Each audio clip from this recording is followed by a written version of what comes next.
Yo, yo, yo, yo, come on in, man. Come on in right quick. Come That- on in, man. Come on in. It's that Silk, what's time. up, my guy? Yeah, they need to go sit down, man. I agree, I agree. But yeah, man, let's get this quick preview up, man, so we can let y'all get back Dirty to y'all. bird. Man, it's a little later than expected, man, but Right. things come up, man. I've been feeling a little under the weather. Shout out to my sister, man, for checking on me, man. Um, Chris, man, you know what to do, man. Tell the folk what's up, man. Hey man, it is the preview show, live preview show. Falcons versus Seahawks, big matchup right here. Right now, honestly, last time we saw those Seahawks, it was a 34-14 defeat in 2024. Last time we saw Sam Darnold, apparently he set a career high against the Atlanta Falcons, and now he's playing for the Seattle Seahawks. We got to try to figure out this juggernaut right now that's in the NFC, and just in the NFC conference period. So we're gonna go over some things here on how we can possibly attack these guys, how they're going to attack us, and we're going to keep on with the shows and everything. Again, I know we're 4-8, we really ain't got nothing else to play for, but you know what, Smitty, I'm ready to play spoiler playoff wins or something like that, spoiler playoff games. I'm just ready to Hey, play man, sport. I'm all for that, bro. I mean, Yeah, that's man, good. You can do that. We'll have more to talk about. Captain Spoiler game. Like, like I something. Give me something. What's good, everybody? Shout out to everybody in the chat coming in. Yeah, do the check, man. Do the check. Oh yeah, Silk, man, hit what's up, that like man? button. Ryan Price.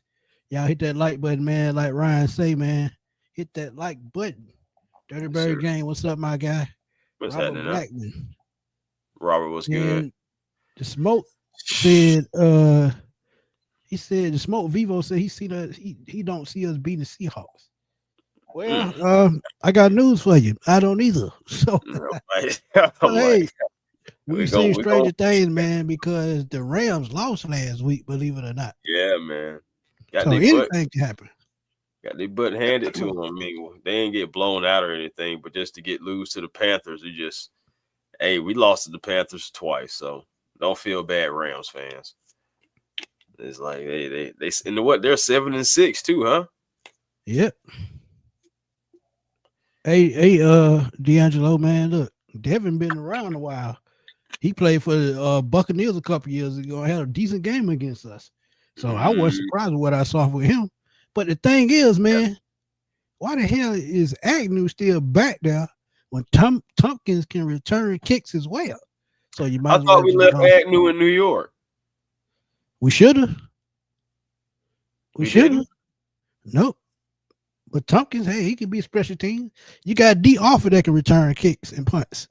So I mean, hey, Okay. but he didn't make any changes, and he said it on himself that he didn't not going to make any changes on the special team staff. Hey, I mean, I can't be mad at him because it is what it is, man. But I got a topic I want to talk about, and you can add a topic if you want to before we get started. With Okay. What offense and you got? defense, uh, this is something that I was asked on Twitter, and Uh, I was wondering this, man. When are we going to hear from Arthur Blank? That's what I want to know. mm, Because I feel like he well, owed the fans an explanation, man. And the reason why I say so, you sit up and watching this debacle just like we watching this debacle firsthand. You sitting up in the on the suite watching it, and this is even more telling because if you remember a couple weeks ago, and you was at the game, and I remember you telling me this. When mm, he walked out to the field. He didn't look up. He wasn't smiling. He went mm, straight off back to the locker room. With that somebody finna get that. Yeah, somebody man. finna get that work. So as you look at it, Arthur Blank being the owner, he's writing checks and he can't be happy what he see. What do you feel like he could tell the fans at this point to kind of ease what we're going besides somebody getting fired? Because I feel like Ooh. he owes us some kind of explanation. I don't care if it's just a 5 to 10 minute, interview as to what is going on and how he's feeling.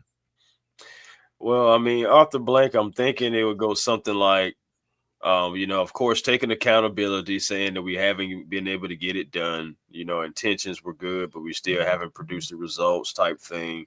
So I think immediately he would be apologizing to the fan base. He probably would apologize to the fan base within it, like probably about 2 or 3 times. But he also probably would ask for patience. He maybe ask for patience in what they're doing, what they're trying to create. It takes time to build a winner. It doesn't just happen overnight. We have talented guys. We believe in what we're doing. We're headed in the right direction. I mean, I'm just saying, like, I can already hear it, but what the fans are gonna want to hear is, what are you doing as far as changes within the organization from the top all the way down to the bottom? Like how are we shaking this up? How are we changing things? It's like if you had an interview, if you had a press conference with Arthur Blank, it would be so many questions you want to ask him. So it's like that's another reason you think about why he hasn't done one too, because it's so many questions that you would want to ask him, and it's like I don't know if he's ready for that right now. Right. And the thing about it, man, I just think not only do he owe us an explanation, I just feel like what's been going on. I mean, it's just crazy, man. She edited at 9:53 at night. She edited. It is. Hey, I want to thank you, man, for checking up on me yesterday, man. I'm still a little bit under the weather. With the my voice is slightly gone, but I'm gonna work through it. But I appreciate you checking on me yesterday, man. But now that we done got Arthur Blank out the way, and I don't know which one to go with first, but I think I'm gonna go with this one first. Okay. Falcons defense against the Saints offense. What you got, Chris? Man, listen. Okay, well, the defense, honestly, we need to control that line of scrimmage, man. This is a team that they got those 2 dual backs. Now, it's not Bijan and Tyler, but they still are capable backs. And if you let them get loose, I mean, last year, we let them get loose a little bit. They was able to move the ball against us, or at least help them move the ball. It helped them set up play action against us last year. So you got to stop the run, set those edges, and force Seattle into longer drives, man. Like, we got to have those 3rd and longs, keep them actually being able to stop those running games, because I know that these running backs, they get yards per carry too. So we're going to have to really stuff the run, get all your run stuffers up there to combat against this offense, man. Like, we got to the defensive rotation. It's got to be crisp. At the end of the day, this is one of those games where you have to play like your best game of the season type thing if you really want to have a chance, because this is a team. Well, I don't mean to cut you off, but we really don't have a chance because we eliminated from the playoff. That's what's. Well, no, I'm talking about if you want to win the game. I mean, I ain't even thinking about playoffs. We just talking about for pride at this point. Like, we, going out there playing the game. I can deal with pride. I can roll with pride. Yeah. Playing the game. The guys going out there playing the game that they love, playing the game that they get paid to do, and to still just stick their chest out and just say, hey man, the season is lost, but we still men at the end of the day, and we're gonna have some pride out here on this field, not only for ourselves but for the fan base. I ain't even talking about to try to save anybody's job or anything like that. Go play for yourselves, go play for your contracts, whatever you need to do at this point, seriously. And we got to be disciplined in coverage, because and Smitty, I know you got some stats on why we need to be disciplined in coverage against these Seahawks. Man, look, 29.2 points a game, damn near 30 points a game for the Seattle Seahawks.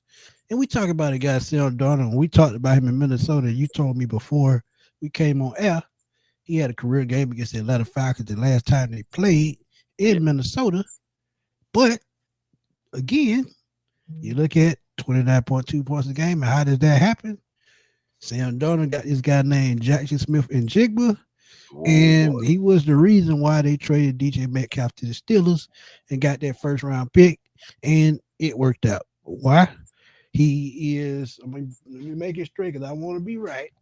82 catches, which is 5th in the league, 1,336 yards, which is very first in the league, and he's tied for fifth in 7 touchdown catches. And the next closest guy next to him Good. is AJ Barner, the tight end. He has only 37 catches. So that lets me know Look at that gap. if you can shut them down in the run game just like you did the Jets last week for most of the game, and remember I said most of the game, you make them one-dimensional. Sam Darnold will make mistakes. We saw it in the game against Tampa and Seattle earlier this year. He has 10 interceptions right now, which is tied for fourth, I think. Fourth or fifth. So he will turn the ball over if, like I said about Daniel Jones, that Sam Darnold that we know, he's somewhere in there. So if we rush the pass just like we did that game, what I told y'all about Daniel Jones, which we almost won that game, we can almost win this game at the Mercedes-Benz Stadium. So also, I agree with talking you. about offense, yards per game, they're ninth at 352. Rush yards per game with the both of them and Charbonnet and Kenny Walker. Kenny Walker has about 700 yards and Charbonnet has 400 plus. But Charbonnet has 8 touchdown runs to Kenny Walker's 4. So they're pretty much like a Tyler Algier, Bijan Robinson duo. One is the power, one is the speed, one is the receiving back, and the other is the one that just take you out.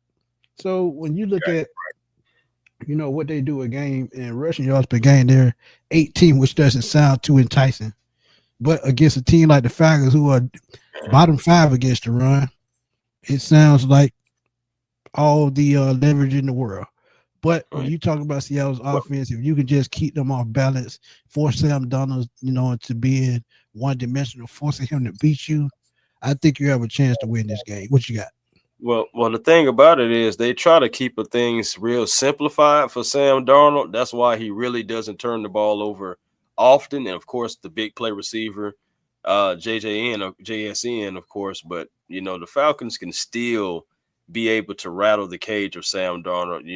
Sam Darnold's a good feel-good story, bounced around, finally, finding homes. You thought he had one in Minnesota, and it worked well out there, but then you go out there, to Seattle now, and it was so funny because Kevin O'Connell, reached out to the Seahawks saying, "Yeah, y'all guys got a real leader," and when they played, I was like, man, they finna blow their doors off these boys, and they did. They shut them out.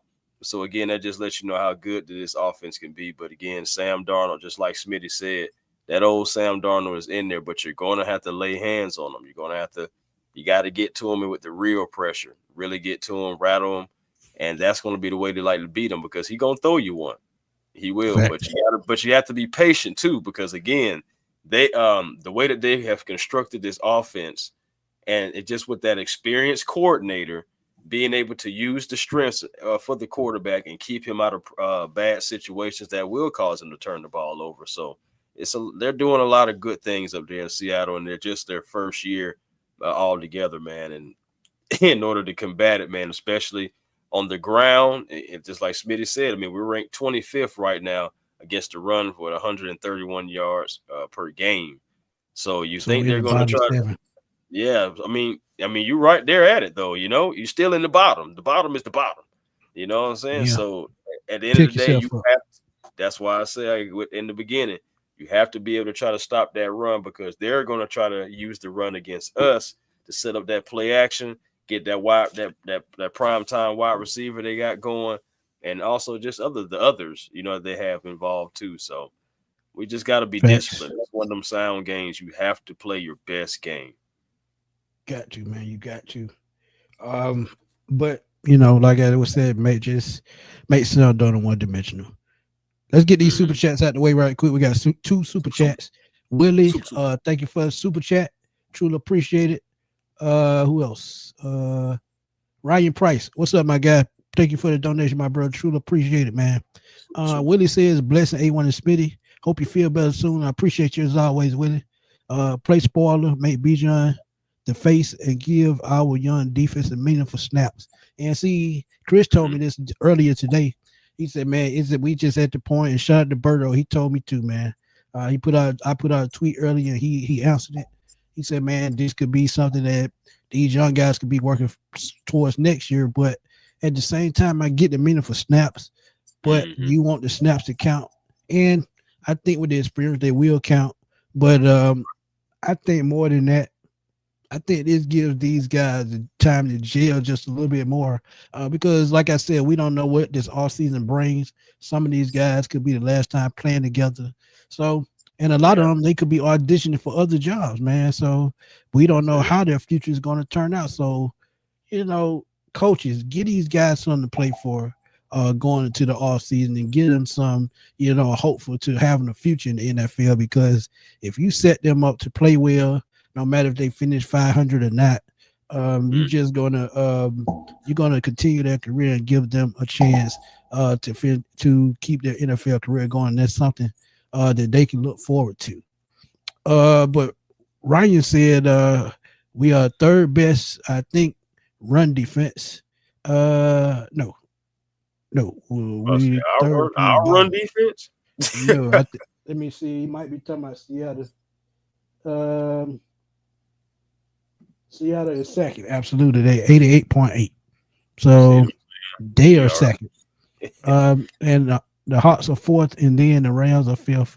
And next two is not be good. Like A1 said, from here on out, it's about playing for contracts, and can't hate on that. Nope, you can't. Because and thank you for the donation, Ryan. You can't hate on contracts because they got to have a future. Right. And be honest, not only the players, the coaches got to have a future.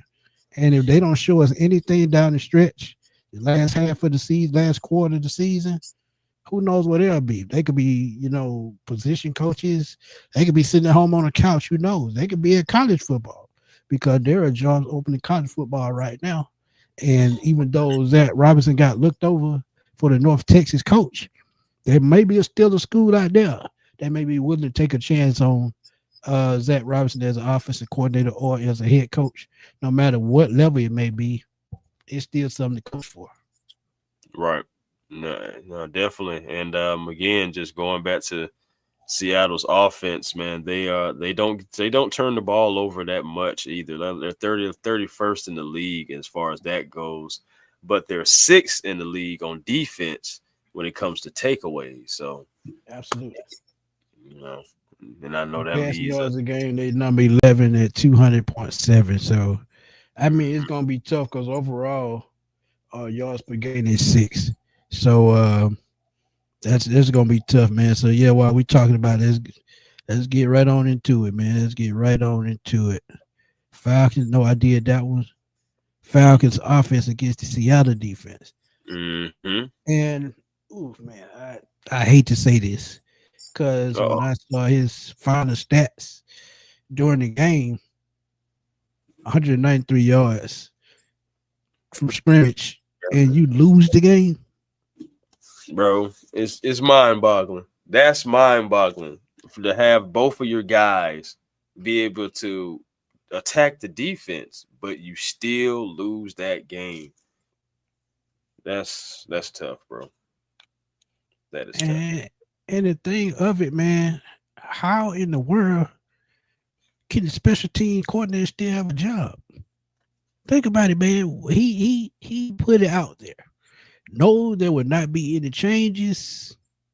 Right. We gonna roll. I believe in. I think he said, "What is his name?" Marquise Williams.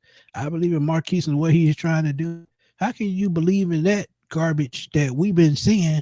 And they asked to see. Let me see who was it? The New York Jets. Let me get it right. Isaiah Williams. They asked him.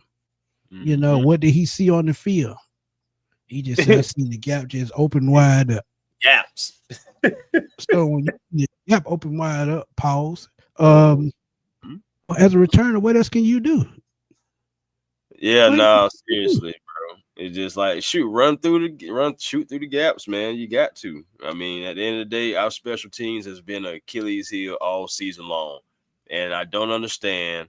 And it doesn't really seem like it makes sense. I mean, it's just one of those things that make you go, because you have Ike Hillard going. I know we keep going back to that, but Ike Hillard, he lost his job. Raymond McLeod, he ended up, being released, and now you have still the special teams coach, and you saying that you believe in the special teams coach, but Well, what why is you there didn't to, believe in Ike?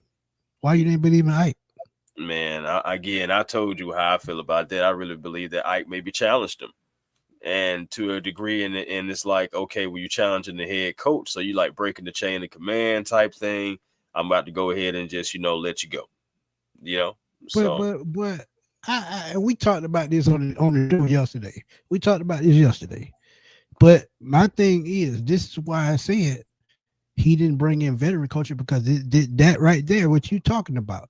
But at the same time, you need those kind of coaches to have your back when things are not going right.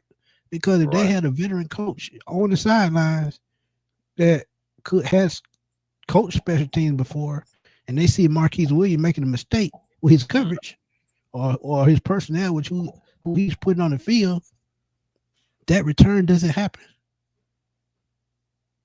I'm just saying, bro. Talk to me. I mean, look. Yeah, bro. I mean, it doesn't make sense again for the guy to still be here, man. Again, you can find faults in special teams every single game, and if you look at it, it's you. Every other team see that your special teams is weak. So of course, regardless of whether they're giving the ball or taking it away, they're relishing in the fact that eventually they still have to see your special teams, which always means they can flip the field. They can possibly get a muff punt now.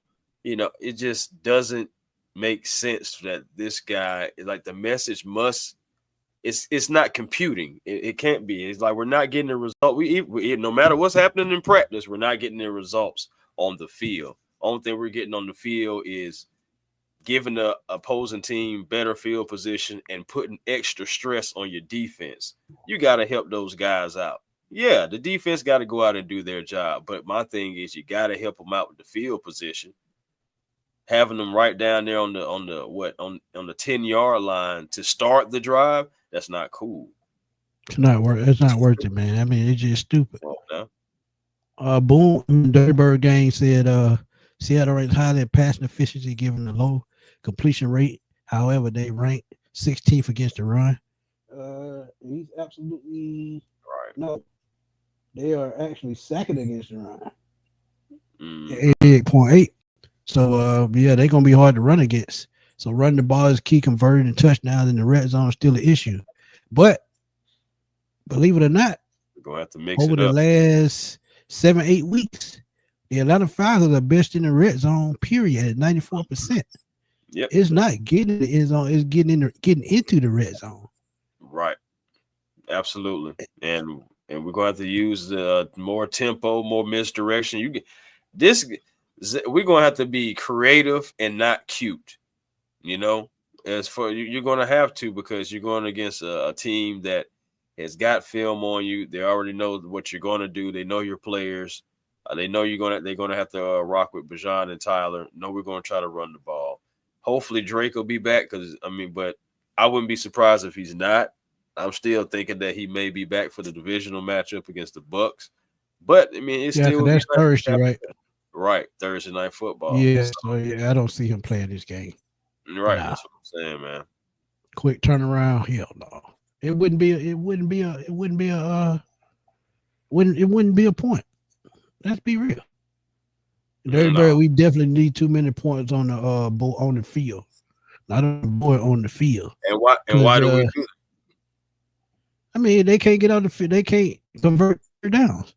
As I told y'all in the show yesterday, or the post game on Sunday, first 4 drives, 3 and out.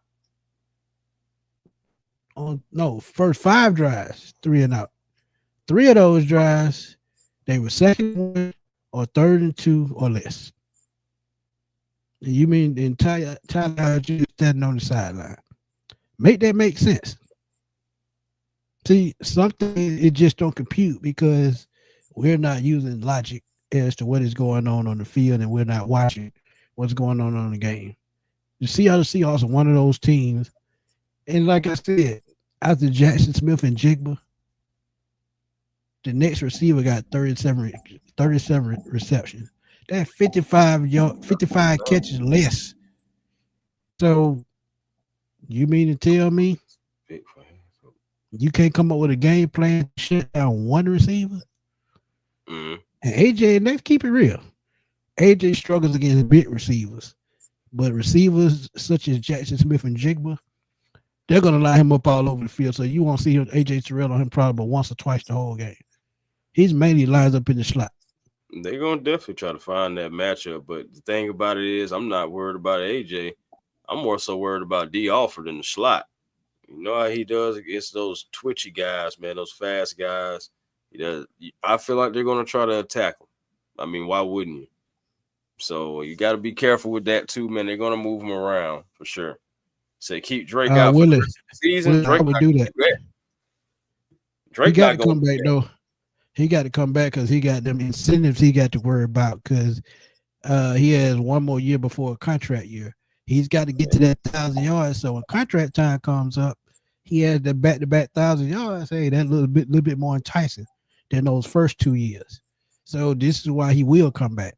I agree with that, but you got to worry about incentives. You got to worry about that contract. And we said something about that yesterday, so y'all go check that out. And we're not gonna bring it up on him because we don't want the show to get sidetracked. Because trust me, it will. It's all about leverage. I mean, exactly. Team's gonna try to get leverage. A player gonna try to get leverage. You know, so the agent can go in with something to work with. So I believe Drake is still coming back. He has a contract, to play for. And if he just to shut it down for the rest of the season, he definitely leaving money on the table, or should I say, throwing money in the furnace. Pretty much. Boom. We'll check it out, man. I promise you, I'll check it out sometime tonight, and I will text you tomorrow and let you know. Okay. Absolutely, my guy. Spread too low it's not gonna be a close game. I honestly think it don't. I honestly think it won't be a close game. Really? You don't think we got a chance at all, not even to keep it close? No. At home? No. With the home crowd waving the white flags? Hold on. The way that we played last week, man, lost that game. It seemed like the player just gave up in the end. And look, honestly, I don't blame him. Because if you know you got a damn good team, as teammates, you know you got a damn good team, and you being coached like you're a one-win team, I couldn't blame him. Polo said 40-3. I'm not gonna go that low. I'll say 27-17, somewhere in that range. But that's prediction for later in the show. Boom said D Offense going to get the worse than Tina Turner got her ass smacked around. Whoa, come on now. Come on, Boom. Come on now, Boom. Stall him out, Boom. Even though he definitely has a chance of that, man. I'm a little nervous about that. Hey, man. Willie, that what do we pick right now? We are number 7 in the second round, so that would be about number 40, number 39, 40, somewhere in there. Yeah. So we did defense, we did offense. Let's do X factors. Your favorite spot.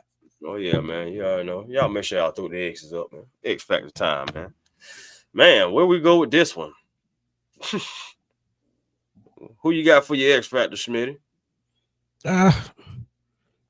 It's hard to pick this game, man, because like I said, this is a top 5 team in the NFC, maybe a top 10 team in the NFL.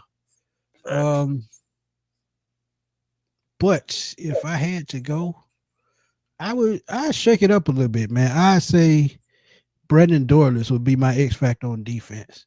And I would need him to get pressure up the middle, collapse the pocket first, but get pressure on the court, get pressure on Darnold.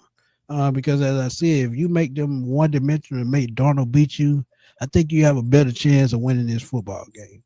So Dorless, we know Jalen Walker and James Pierce are going to do their thing. But we need that interior, that defensive line to collapse the pocket. And also get after the quarterback if they can. Because you see the 2 second-year defensive tackles. And actually, I think Dorless leads the team in sacks, or maybe it's James Pierce now. But between those two, I think they got to have a big game in order for the Falcons to win this game.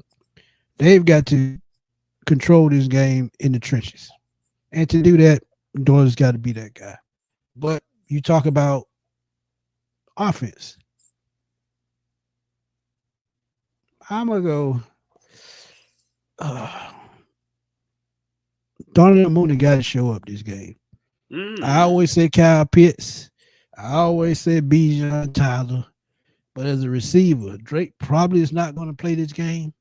So I got to say, you got to step up and be that guy. Now, Kyle had a decent game last week. I give him that. Kyle Pitts had a very decent game last week. And Darnell Mooney, that game before, when he caught that 49-yard bomb, yeah, we need those kind of plays. So Darnell Mooney got to show up and take over as the number one receiver for this game. He has to. So Darnell Mooney and Brandon Dorless would be my two X factors for the Falcons and the Seahawks. Okay. Let me see. You know what? Offense. I'm going Kirk Cousins. That's a good one. Kirk Cousins because last time we seen Kirk against the Seahawks, Kirk had a bad game. He was forcing throws. I know we got behind, but also he was forcing throws. He was making bad decisions.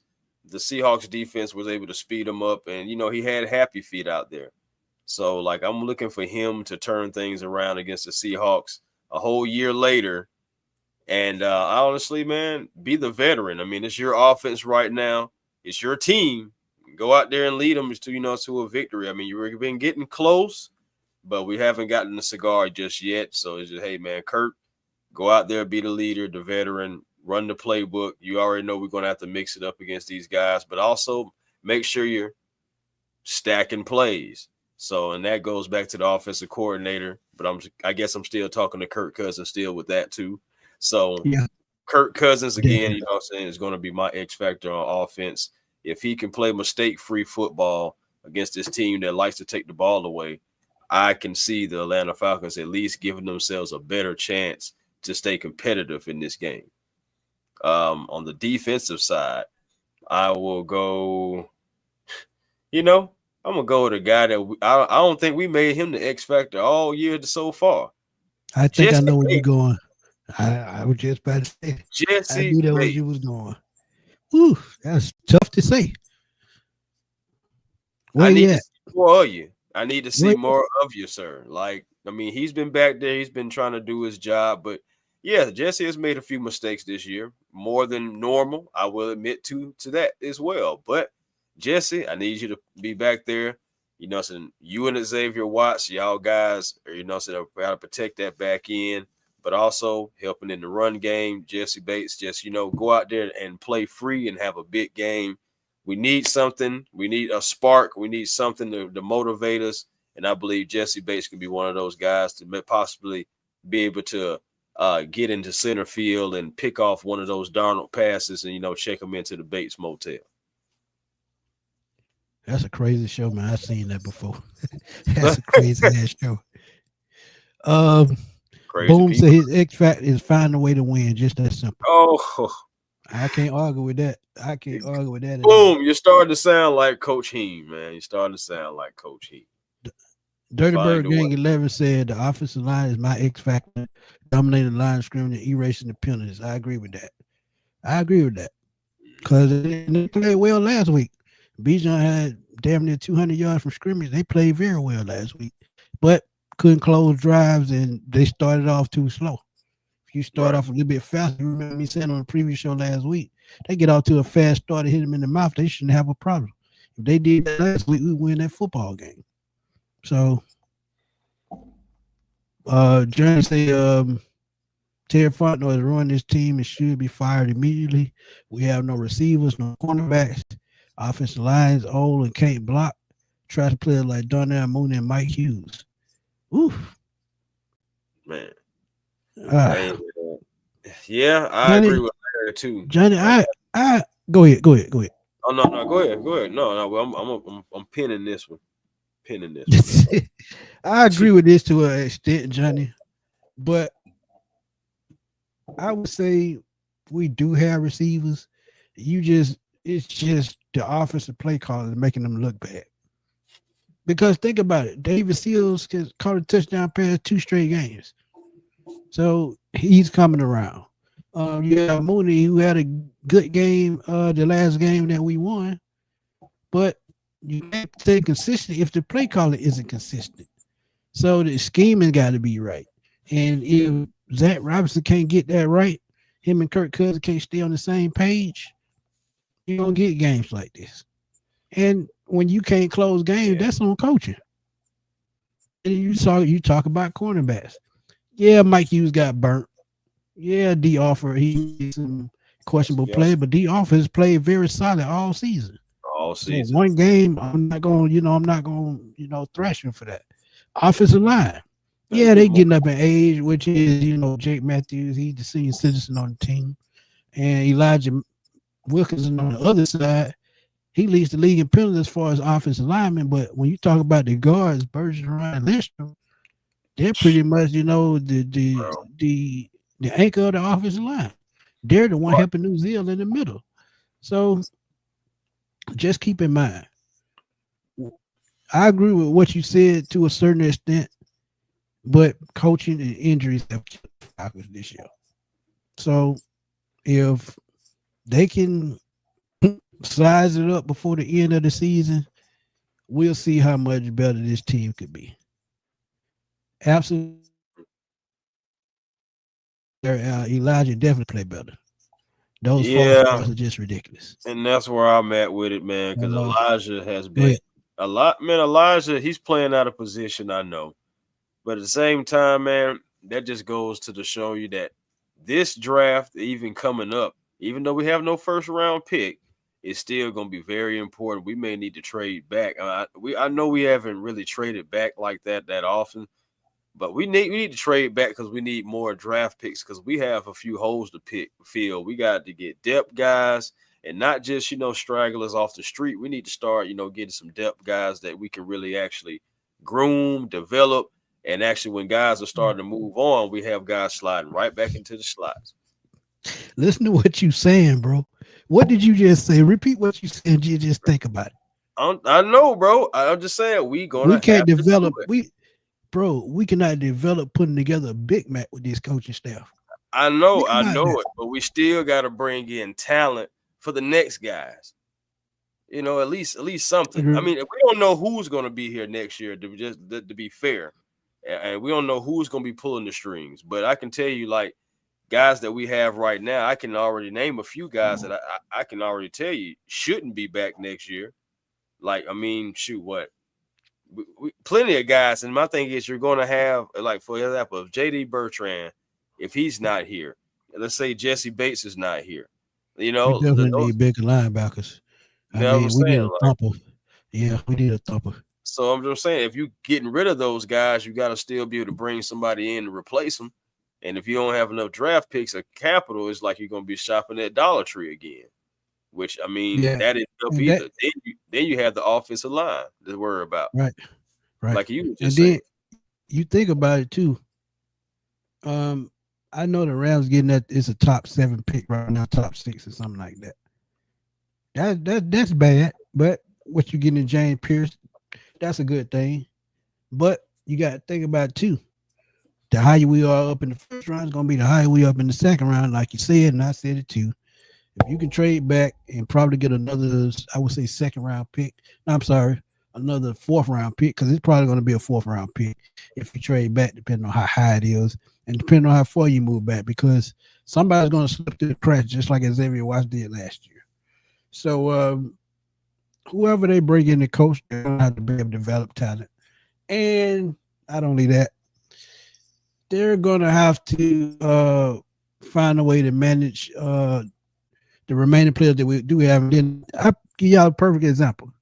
I talked about Mike Tomlin just a little bit on a short that I did on the show that we did the other day, and yesterday. And I talked about the last week. I talked about the 3 head coaches that probably fit the Falcons, and we're bringing in Mike Tomlin, and we run I think a 3-4. Well, I would say a hybrid 4-3 right now, or a hybrid 3-4 with Pierce and Jalen Walker. But what if we end up switching to a 3-4 because Mike Tomlin, that's what he runs in Pittsburgh. So that is what I would expect him to do in Atlanta. And you have to change the personnel up just a little bit because in Pittsburgh, they're known for having interior linemen that are big. Remember Casey Hampton back in the day? He was about 6'3", about 340 pounds, big dude. So you will see that type of stuff if we get a coach like a Mike Tomlin. We will have to switch this personnel up just a little bit to tweak things that we need to do on defense. Then you look at the offensive side of the ball. If you bring in an offensive-minded coach, I think it will flip more towards wide receiver, offensive tackle if we bring in an offensive-minded head coach next year. So it's just all about what they want to do, how they see their roster, and whoever they hire, how they can come in and just tweak just a little bit or just enough to keep around the players that can make a difference. And I told y'all, new coaches could mean new things. And I know I talked about Bijan in London yesterday, and I've talked about Jesse Bates. So just think about this offseason or whatever coach that they bring in. Might be some tweaking, and you might have to lose a big-time name just to get back draft picks to keep building this team in the right direction. Just as simple as that. Dirty Bird game, absolutely. Case Hampton was a dog in Pittsburgh. Did his job well. Don't like that. Speaking of a Casey, I know a guy who's been a healthy scratch, been Casey Washington. So going back again, you're going to have to get more wide receivers, or at least hope that the development of the guys like Nick Nash, Drummond, Stills continues and moving forward. And maybe you'll have some of those guys back next year, but you're still going to have to go get a wide receiver or at least one or two, Right. and definitely one for guaranteed, because, I mean, Darnell Mooney's contract is coming up in a minute. Are you bringing him back? I don't necessarily think so, so again, you're going to have to, that wide receiver room could look very different next year or or possibly the same. Who knows with the Falcons, but at the end of the day, that's still, you got those contracts coming up as well, too. Yeah, and the thing about it I hate the most, Chris, is we have too much talent on this team to be breaking down in games, to not be able to close games and just, look as bad as we've looked. And we have so much talent on this team, the special teams should even look as bad as they do. But since the coaching is just screwed up, guess what? These type of things happen. That's why you look as bad as you do. So we'll see how it we saw Aries and I put that on Twitter. Exactly what you said. I put it on Twitter. Charlie Brown missed that kick. Same exact thing. I said, what in Charlie Brown is going on? But did you hear what Young Wade said in his defense? He said that the ball was moving and it was starting to slip out from the bottom. So he just pulled up on the kick, and then the reporter was like, "So your leg didn't get stuck?" And he was like, "No, I pulled up on the kick." It's like, boy, I ain't gonna lie to you, that looked bad. I'm sorry, that looked very bad. I would look. You can make up any lie you want. Not my problem. Never see nothing like that again. Not when my problem. Stump your foot into the ground like you kicking the devil in the head for messing with you. No. Jermaine, this is turf toe for no reason. This is a pretty good question. Why is it so difficult for Atlanta to just fire coaching staff and replace them with real actual new staff that could actually win games? Why is it so hard to just get it done? I told y'all the front office got to take a step back and let the GM do his job the right way. Are they willing to do that? Are they willing to let the right coach in here come in here and build a team the way he wants to, instead of them putting their spoon in the pot and trying to steer it, and still let it find on whoever he wants to bring in and coach? Because I'm guarantee you, I don't think Terry Fontenot would have hired Raheem Morris. That was all off the blank. Now I'm gonna keep it real with y'all. That's why I said he got to come out and say something. It's not as easy as it may seem, Jermaine, because He still has money left on his contract. And even if you fire the offensive coordinator, who's going to come in and call plays the last 5 games? Mm-hmm. Oh, you TJ know Yates who can't do it. TJ Yates. Your boy TJ Yates. This dude can even make collect call the Pizza Hut right now. I'm talking about he ain't got no change. You said the next coach will have to release 30 players from the roster. Smitty named 20 talented players on the roster. So yeah, boy. Woo! Ain't 20 talented players on the roster. I mean, are we combining offense, defense, and special teams, or we just gotta, like, you know what I'm saying? Was it just offense and defense? I think, and I'm gonna keep it real with you, John. I think it's on a handful of players we have to release. And the reason that Chris named the receivers, those receivers aren't playing because they're not developed, because the team didn't develop them. You got to remember Nick Nash caught 16 touchdown passes last year in college. So he has talent. They just don't know how to unlock it. David Seals has been around about 4 or 5 years.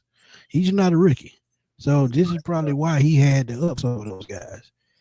You look at Chris Blair. He's been here 3-4 years on the practice squad. And you mean tell me, and I did the numbers the other day. He had 14 catches for 197 yards, 16 yards a catch, 2 touchdowns. And you can't give him a chance? They said, I don't think the Falcons believe in Chris Blair, man. I mean, what else could it be? You know, we had other guys come in, and I know Steele. I know Drake London used to watch some of Steele's film, so that's a thing there right there. And then you got, like you said, Nick Nash developing, Drummond coming up. So, I mean, I understand, you know, everybody works hard, and maybe those guys are putting in more work than Chris Blair. I don't know. I don't even know if we'll see Chris Blair at all this season, you know, but it's quite unfortunate because he did have a pretty good preseason, but yeah, you don't know. Absolutely. Had a better yards wise, he had a better preseason than Drummond, but Drummond, they said he kept fighting to get that playing time, and I respect him for that. Right. But at the end of the day, the coach will make the final decision. Right. But since Zach Robinson can't call plays, I don't think he can see the time on the practice field. I mean, that's just my thought. But score prediction, y'all drop them in the chat. Score predictions. What you got? What you got for score predictions, y'all? Willie Doc said, "Bring back Frank Darby." I mean, as energy, he's a great fit. As a mascot, just energy wise, he's a great fit. Jermaine said the Falcons can't find the right player that could help them win games, then Atlanta will be trashed for life. Man. It ain't the point of finding them; it's the point of coaching them. Right. Larry said we lose 24-0. 0. Sheesh. Bankroll Flipper said 24-21 Falcons. I like That'd it. Be some Falcon. That would be very Falcon-like. It really would. That's the crazy part. Ryan said 21-3 Seattle. 21-3. I hope it don't be that bad though. Like, I mean, even if we lose, I hope it don't be like how the Vikings just lost. They got smacked when it was 25-0. Bro, they ain't got a quarterback. I bet they sick at the stomach. Right. Because they let Sam Darnold go. And I told you, I remember telling you, why you getting rid of Sam Darnold and he had a career year in the right system with the right wide receivers? Come on, man. And something, like I said, something just common sense, and we can't seem to get it straight. Mike B said, appreciate y'all for trying to keep us sane over these last seasons. For better or worse, there's going to be a lot of talk about the Falcons over the next months. Think y'all Falcons lose 23-2.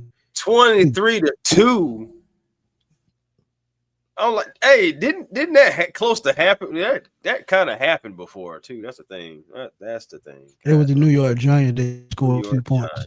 Yes. Yeah. The crazy thing about it, we got that safety. We was like, oh snap, we finna go Didn't off. Score no more. We ain't do nothing no after that. Well, they ran all over. Jordan said he got 32-17 Seahawks. JT said 33-17 I'm guessing he's saying Seahawks. Falcons.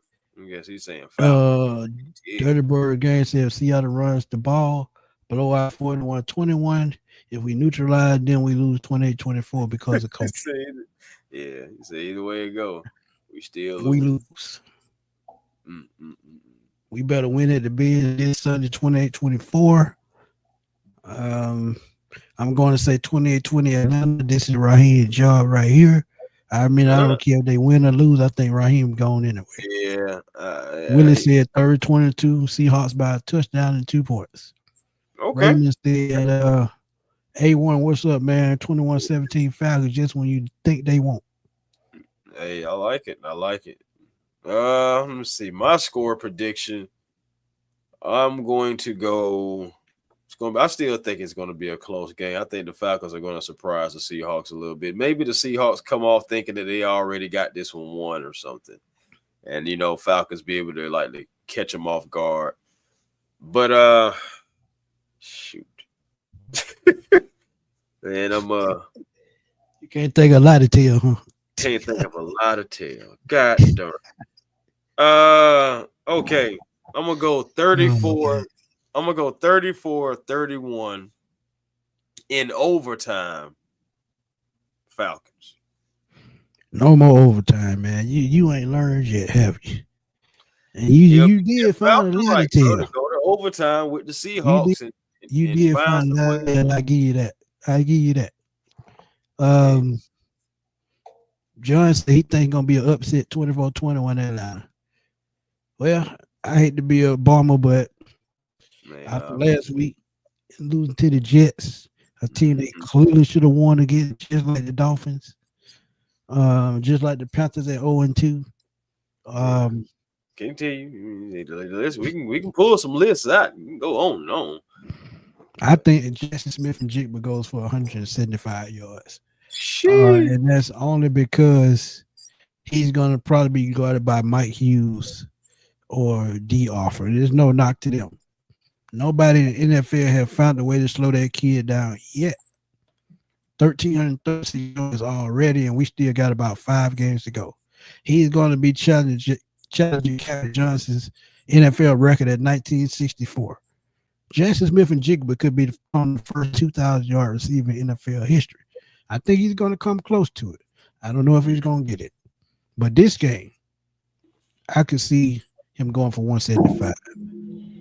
But I'm going to go with the score I said earlier, man. I'm going to go 27-17 Seahawks.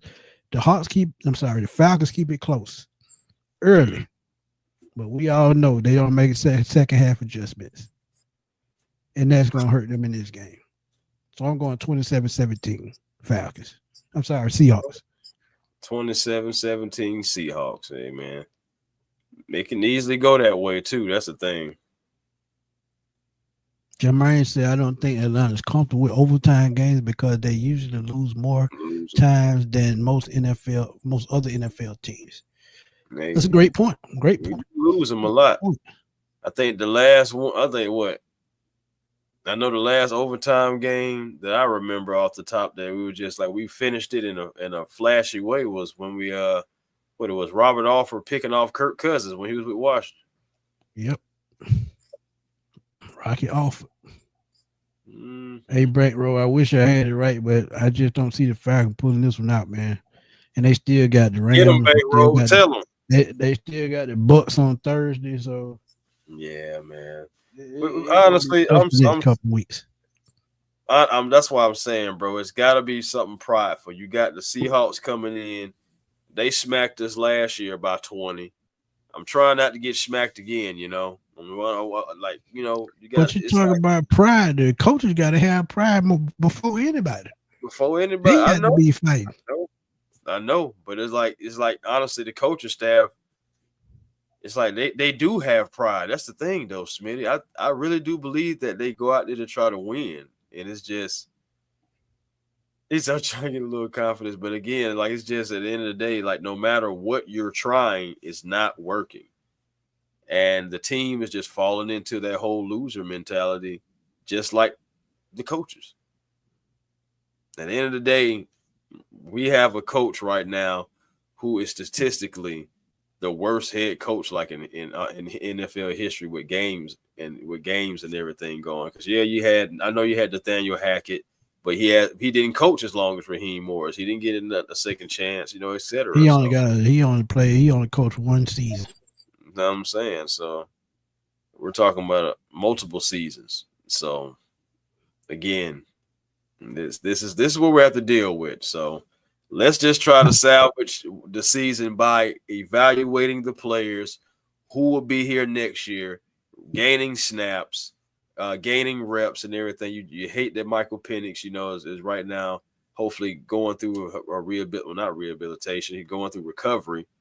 And, hopefully he'll be back next year ready and stronger than ever. But until then, man, we have, like a fan was saying earlier, when this season ends in about a month or so, it still doesn't end for the Falcons. We still have so much that we have to think about and talk about the entire offseason.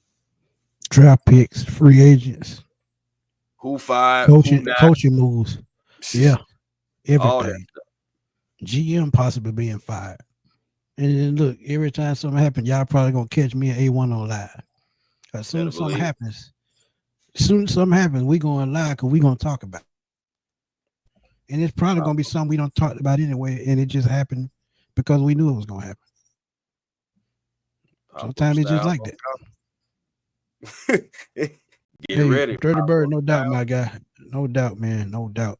Hey, man, one thing about me, I'm going to fight through some things, man, because that's what I do. I've been doing it all my life. So one thing about it, you just got to keep pushing no matter what, man. When you love what you do, you got to fight through it, because when you love your job, you got to fight through it. You got to make it happen, man. But shout-outs, man. Give you shout-outs out right quick. Hey, man, first of all, Morris, like always, man, shout out to everybody in the chat, man. Y'all could have been anywhere else on this Tuesday night, especially as late as it is, because normally we do this a little earlier. So, appreciate y'all for sticking it out with us and still, since showing up for us and, coming for this preview. Is it tough? Is it tough to still watch the Falcons for the rest of the season? Yes, it is, and I understand it. But, of course, me and Smitty, we're going to be right here with you. For the rest of the season, still, 4-8, 4-9, 5-8, whatever where we ended up, y'all. We still gonna be here to talk about it. And yes, it's gonna be a lot to talk about this off season. So, so again, salute to y'all. Honestly, man, Smitty, we're gonna see what Christmas brings. We're gonna see what it looks like by Christmas time. Hey, bro, I ain't gonna lie to you, Chris. But the family don't set me up nice for Christmas. I thank them for it. Yeah. Yeah, they got me a nice Thanksgiving gift, and I appreciate it, bro. I appreciate it. But yeah, man, you got to get this shout out, man, for showing up. Because even though we on late and we under the weather and schedules just been out of control the last 48 hours, we still find a way to make it happen, man. We brought y'all to live yesterday, and we're gonna bring y'all a preview tonight. We did, and who knows, depending on the news, you might get another one Friday, because we're gonna do the Friday wrap up like we always do, man. Absolutely. So look, one thing about us, we're gonna show up and show out no matter we feeling good, no matter if we pissed off. We're gonna find a way to make it work. Ryan, we appreciate you, my guy. For Jermaine said, for the sake of Atlanta, get this win. I mean, I'm pushing for a win. I ain't gonna lie. Yeah. But with the coach that we have and what's been going on all season with dropping the games we should win, no, I can't do it. Hey, that's what I'm talking about. Aries, shout out to my boy A1. Old birthday boy. Yeah, man, birthday on Thursday, man. Another trip around the sun. He's knocking on that door to 40. Nah, man, I've been 33 for the last 5 years, Hey, I don't there you go with that bullshit. Hey, man, I don't make the rules, so you gotta talk to God about that, But hey, don't be lying on God like that, man. Hey, man, I'm just saying, man, everybody else's relationship with God and my relationship with God, I'm saying, it's different. Well, I mean, I've been 21 for 25 years. That don't sound right, see. Hey, but my thing is, I'm just saying, I don't know, maybe your talk didn't go right. I'm just I guess it didn't. The Falcons still losing, but Dirty Nah, Bird got a question before we get out of here, man. He said, "Does Jake Matthews consider retirement? Will Caleb be back strong? And are y'all comfortable with Ryan Hill going forward? I think the O-line be very important going forward. That's absolute facts, man. That last part is absolute facts. Jake Matthews, he got in his blood to play a long time. So I can see Jake playing either 4 to 5 more years. He's about 34, 35. He could probably play till he's 38. His dad played till he was 40. His uncle played till he was 40. Yeah, that's true. Caleb McGarry signed. He got one more year left on his deal. Well, he got that extension, so I think it's maybe 2 years. Yeah, I'm thinking it's maybe I rocked with him 2 years, and I drafted a replacement and let him play behind him for a year or two. And once he leaves, you can pick what side you want him to play. Matthew Bergeron is up for a deal in a couple of years, so I think, and with Ryan Nuzile, Tyler Linderbaum, the center is going to be a free agent this year. Yes, he will be. Just like Alex Mack, he's going to be a priority for the Falcons if he hits the market. Because remember when Alex Mack came in, Super Bowl first season, he anchored the offensive line. A lot of teams that need a center, though. Yeah, but I think the Falcons going to make the biggest. They're going to make the biggest move because offensive line and running the football is our bread and butter. And you got to go out and get a veteran that's hard nosed like that can anchor this offensive line. So, Ryan Nuzile, depending on if they want to spend the money, which I think they will, because they know what happened with Alex Mack, it could happen. But the offensive line is absolutely going to be important as far as winning in the trenches, as far as controlling football games. And no matter what coach we bring in, it's going to be important. It's going to be important. I think Jake Matthews, he's a maybe.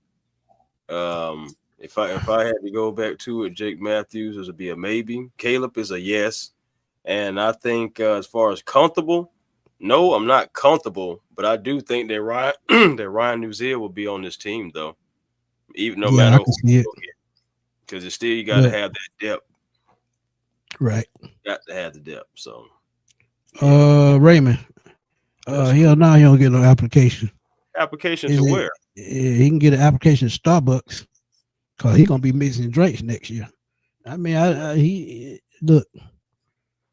thought he couldn't hit no lower after he kicked the ground the other day or yesterday. Man. That let me know it's time to retire. Over if he did. What if he would have flipped over when he did it? I'm telling you, he jammed that toe, bro. He ain't gonna tell y'all that. He jammed that toe because he kicked the ground hard. Yeah. That's why I said getting himself turf toe for no reason. Ridiculous. Falcons are terrible this year, but positive results for the Hawks since they have 13-9 record. Yeah, man. Hawks right now, they're still gelling. Like, honestly, I still want to give them a couple more games, but they're still gelling. Absolutely, man. Absolutely. They playing. And it makes y'all wonder. I know when Trey comes back, some things are going to change up. But if he gets traded at the deadline, just don't be surprised. I read an article yesterday. Sacramento Kings tried to trade him for De'Aaron Fox last year, but it fell through, and the Hawks didn't go through with it. And you got to think, he's up for a $240 million deal for 5 years. That's a lot of money. So they're probably gonna do some soul searching as to what they want to do as far as paying Trae Young to stay in Atlanta Hawks when they're still winning basketball games without him, man. So trust me, it's gonna be a lot of soul searching, man. Go ahead. Oh man, appreciate it. Salute, man. Yeah, man. Sag gang, you know what it is, but hey man, I just want to give a quick shout out to a friend of mine, man. They had made me this pretty cool thing here. Let me see. If y'all can really see it. It's dope. It's like, yeah, man. It's she stitched it and whatnot, and just wanted to say I really appreciate that. And yeah, man, some talented people in this world, man. I'm telling you. And so, yeah, man, from A1 Forever Sports, Chris Tipmore, I really appreciate that little early gift there, man. Appreciate it. Too bad Raheem ain't talented. But let me give a shout to my little brother too, man. His birthday is the same day as Chris, man. Same day as Chris, December 4th, man. And then one of my other brothers, his birthday is December 7th. So shout out to my two of my brothers, man. They have birthday this week. Love them, man. Hope they enjoy it. And look, we gonna have a lot to talk about this all season, whether it's Falcons or Hawks. I think I'm gonna get back into the Hawks with the way they playing. You got to get in, you got to talk about it, man. And y'all can go check out my boy Martin on 2901 Production. He talks about the Hawks on the regular, and probably do a show with those guys again soon. And look, this has been another great show, man. And we appreciate y'all coming through. Because one thing about it, without y'all, there's no us, and we couldn't make it without y'all.